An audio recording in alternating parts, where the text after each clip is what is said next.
Good morning everybody, this is Ecology Matters. I've got the sun in my eyes. I'm Jeanette. And I'm Pat. I've also got the sun in my eyes too. We're off to look at some wetlands and some wintering birds. Now, one of the things we're going to be looking at, just let me drop the camera here, is this stuff. Hopefully you can see that, not obscuring us too much. Teasel is going to play a part in this presentation today. I wonder what could be coming up next.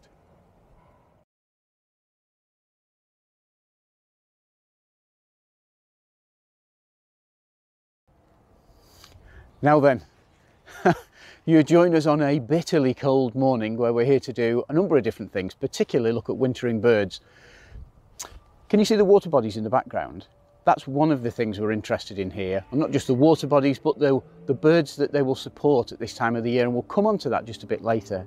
But we're also interested in all this other stuff around us here. We've got a huge growth of sort of ruderal species, teasel and other things, which are providing potentially a large food source at this time of year. So when we talk about wintering birds, we're talking about birds of the wetland, birds of the wider landscape as well. And that's what we're here to look at. Quite a few challenges. The cold is one thing, not just for the birds, but for us as well this morning. We're also dealing with quite harsh lighting conditions, which can help sometimes, but also hinder a little bit because of the shadows that are created at the same time. So let's go on and see exactly how we can approach the winter bird surveys, particularly of the wetland areas. And there's a couple of things to bear in mind. We'll show you those in just a minute. Okay, so one of the things when we're trying to approach the birds here in winter, particularly in winter, because we are very concerned about the birds burning up too much energy. It costs them a lot to actually just stay alive, never mind actually move around and do anything else in this sort of weather. So we're very concerned to make sure we minimise the impact we're having on the birds, disturbing them, for example. Can you see this hedgerow here behind me? And it's got a big set of water bodies behind it.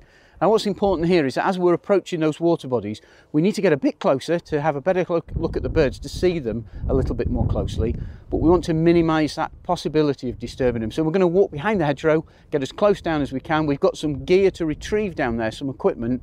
We can sneak in without disturbing the birds when we get a bit closer, but the trick is this morning to try and approach without creating any issues. Let's see how we get on.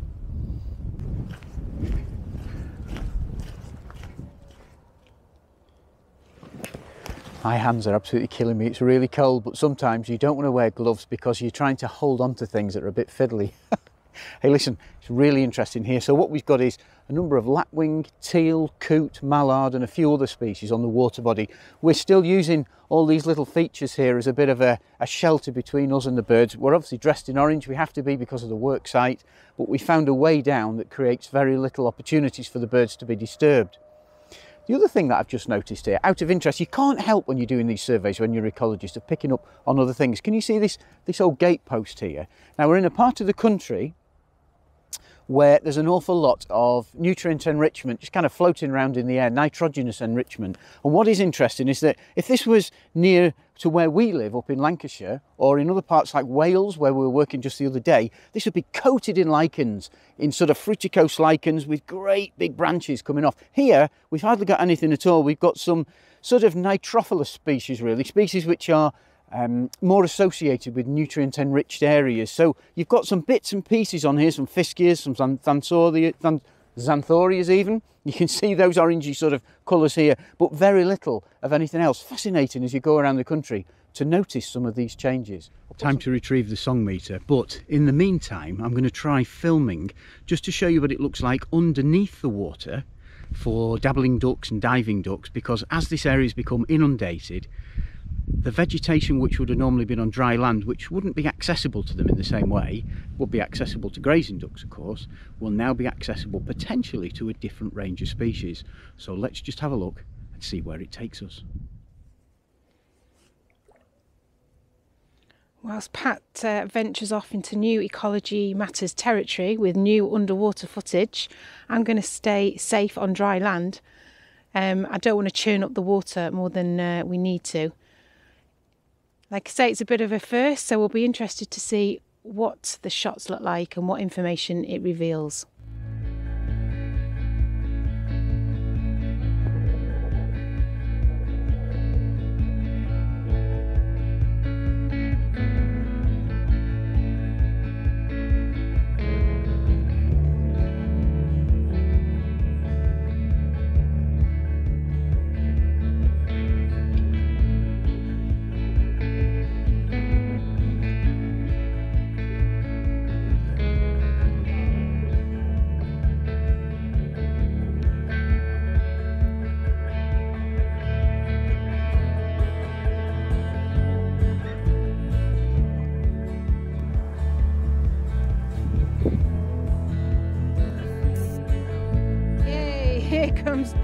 He looks very happy. I guess that means one thing. The song meter's still there and it didn't get washed away last night. The water levels didn't take away our equipment.